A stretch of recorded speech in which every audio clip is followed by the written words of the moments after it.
So, I recently went over and saw what's coming out for Extra Booster Volume 11, and yeah, Shadow Paladins are only going to be running probably 3 Blaster Dark Revengers, and no 12k attackers.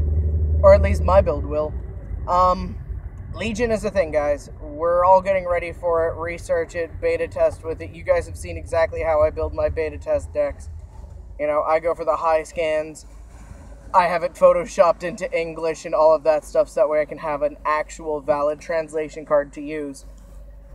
But I think my build for Shadow Paladins when Legion comes out is 4 copies of Revenger Phantom Blaster Abyss. So that way I use 4 Blaster Dark Abyss, or Blaster Dark Revenger Abyss. 4 of the other Legion guy, which says just retire a rear guard plus 1 crit, because 20k 2 crit every turn is still pretty good. Especially when the turn you perform Legion with him, you get a superior call from deck, a grade 1. So you just use that as cost, and he gains 3k if you have a card in the same column as him. So really, he's swinging...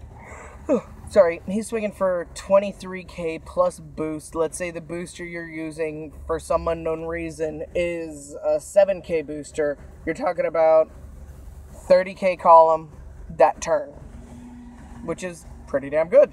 30k 2 crit if you tribute off something. The grade 2 Legion for him says when you use him to Legion mate, you just get to superior call a grade 1 from deck. That's what I was referencing it to. So I'm going to be running 4 copies of that new Blackwing Shadow Paladin that's not actually a Revenger, because I'll just Soul Blast 1 and draw 1 while I'm negging a grade 2 and a grade 1 from my deck.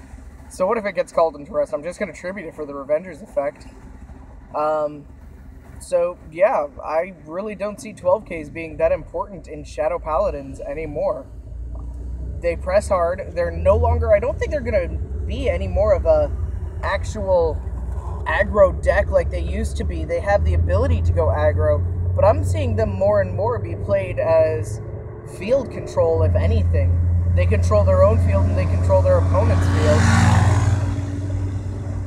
Still planning on running both starters, only because of Revenger Phantom Blaster Abyss's effect. Because that way I can at least still have 3 cards to tribute. I'm probably just going to take out the 10k boosters, or the 7k boosters that are the 10k attackers, and swap those out for the Blackwings. Because outside of that, pretty much grade 1 lineup should be exactly the same. 4 Abyss, 3 Revenger, 4 of the other Legion for the grade 2, and the grade 3 is a 4-4 split on Legions.